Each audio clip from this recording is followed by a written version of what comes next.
सच है, जीवन में कोई किसी का नहीं है।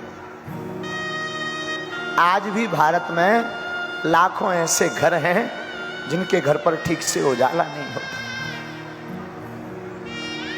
जिनके घर पर आज भी भोजन नहीं बनता, भूखे सो जाते हैं। त्योहार आता है तो आज भी ऐसे ही सो जाते हैं।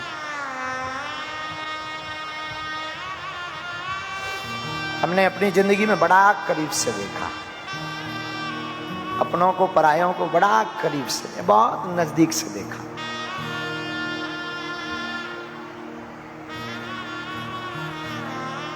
वो बातें बहुत याद आती, वो जिंदगी की रातें बहुत याद आती, वो सूनी गलियां, वो अंधेरा मकान,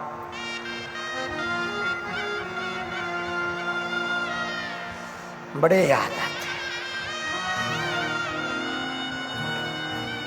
जब हम अपने बचपन काल में जहां रहते थे,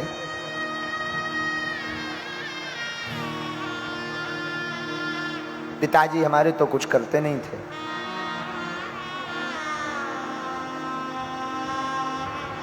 आठ साल तक हमने अपने गांव में भिक्षा मांग करके पेट पाला है। 8 वर्ष तक। और आज भी हमें याद है, भूला नहीं है। वो दिन बहुत याद आते। 1.5 रुपए का पार्ले जी बिस्कुट लेकर कैसे भी घर पर एकाध कोई सत्यनारायण की कथा हमें मिल जाती थी तो हम कथा बांचने जाते थे, तो 4-5 रुपया मिलते थे। तो 1 रुपए की शक्कर,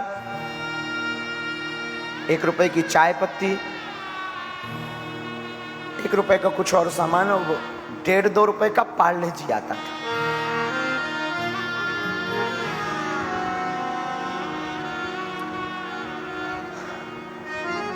लाते थे हम, भाई और बहन, छोटी हमारी बहन, खाते थे तीनों बैठकर, क्योंकि कई बार आटा तो होता नहीं था घर पर, भोजन तो बनते नहीं थे। लेकिन हमारी माँ ने एक चीज बड़ी अद्भुत सिखाई हमें। हमारी माँ कहती थी, बेटा तुम भले ही भूखे हो, भले ही गरीब हो, पर घर से तुम जब भी निकलना मुस्कुराते हुए निकलना, सिर्फ मुस्कुराना।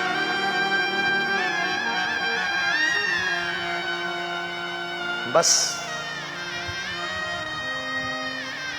आज भी हमें वो दिन याद हैं। 8 साल की यात्रा में अनेक बार ऐसे दिन आए जब लोग हमारे पिताजी का निमंत्रण के कार्ड पर नाम नहीं लिखते थे, क्योंकि हम कुछ नहीं दे सकते थे, क्योंकि हम अमीर नहीं थे।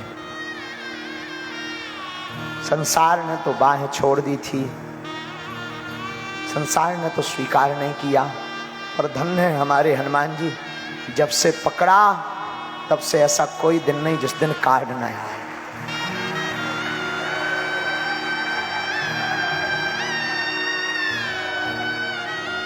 बालाजी करें किसी के दिन जिंदगी में वो दिन ना आए जो हमने अपनी जिंदगी में बहुत भोगे हैं। बहुत दिनों तक भूखे रहे। बहुत से लोग पूछते हैं आप अन्नपूर्णा क्यों चलाते हैं? हमारे अन्नपूर्णा का चलाने का सिर्फ शौक यही है कि हमने जो भूख सही है वो किसी और को ना सहना पड़े।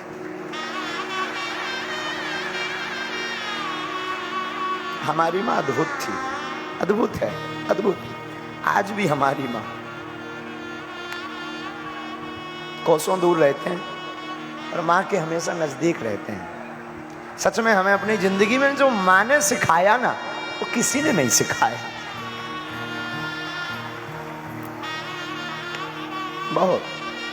आज भी कई बार, अभी भी हम कई बार बहुत थक जाते हैं, बहुत श्रम हो जाता, शरीर में बहुत थकावट हो जाती, बहुत बताते नहीं लोगों को, पर ऐसे ही बहुत श्रम हो जाता। आज भी हम गांव के गांव में रहते पर माँ को मिलने नहीं जा पाते। और हमारी माँ आज भी 1.5 किलोमीटर पैदल धूप में चलकर आती है, पैदल। और आज भी वो जब भी नजदीक आती है पूरी थकावट मिट जाती है।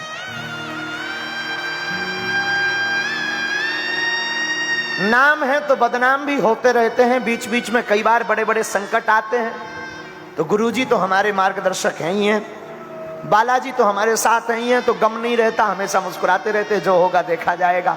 पर हमसे कोई पूछे कि दूसरा बल आपका क्या है संसार में, हम संसार में बहुत अमीर लोग हमारे चेला हैं, बहुत बड़े बड़े आदमी हमारे चेला हैं, पर हम उनको अपना बल नहीं मानते। दूसरा बल अगर हमसे कोई पूछता है तो वो हमारी माँ है। हमारी माँ जब भी आती, एक तो वो कुछ देखती नहीं, और अगर कभी टीवी में बड़ी न्यूज़ें चल जावे, कोई बड़ा हम उपद्रव बोल दें, कोई ऐसा बयान दे दें, तब माँ देखे भी तो माँ के शब्द बहुत ऊंचे होते थे, बेटा चिंता मत करो, विपत्ति तो भगवान राम पर भी आई, लेकिन उन्होंने भी मुस्कुरा कर सही, तू चिंता मत करना, मैं हूं।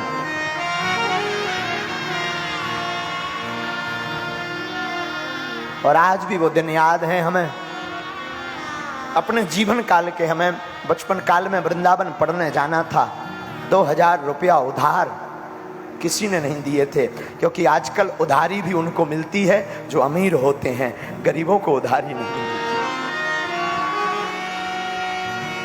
वृंदावन नहीं जा पाए, पढ़ नहीं पाए, भागवत नहीं पढ़ पाए, ब्रजवास नहीं मिल पाया, लेकिन शायद हमारे हनुमान जी को और कुछ मजा थी और कोई मौज थी। हनुमान जी ने ऐसी लीला की कि वृंदावन तो नहीं जा पाए, पर भागवत करने लगे और ब्रज का वास जरूर मिलने लगा।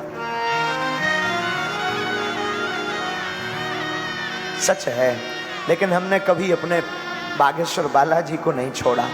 उनका परिणाम, उनकी कृपा ऐसी है कि आज आपके बीच में हम बैठकर कुछ बोलने लायक हैं। हम फिर कहेंगे, तुम अमीरों की बेटियों के विवाह में जा पाओ या ना जा पाओ, तुम अमीरों के साथ खड़े हो पाओ या ना हो पाओ, पर मैं प्रार्थना करूंगा आज की कथा में उनकी बेटियों के विवाह में जरूर जाना जिनकी क्षमता 2 रुपयों की हो। क्योंकि अमीरों को तो लाखों लोग होते हैं, लाखों रुपए के महंगे महंगे गिफ्ट देने वाले, लाखों लोग साफा बांधकर अपने रुपयों का खर्च करके बेटी के विवाह में पहुंच जाते, पर गरीब के घर की बेटी में कोई नहीं पहुंच पाता। तुम उसके साथ खड़े होना जिसका कोई ना हो। अगर जीवन में कुछ बड़ा बनना है तो, और ये हम कोई तुम्हें पुराण या उपदेश या कोई दार्शनिक बात नहीं बता रहे हैं, हम अपने जीवन का निज अनुभव बता रहे हैं कि हम आज भी एक घड़ी पद वाले को या अमीर वाले को इग्नोर कर देते हैं, पर आज भी एक घड़ी हमसे वो आत्मा कभी दूर नहीं होती जिसका कोई नहीं होता।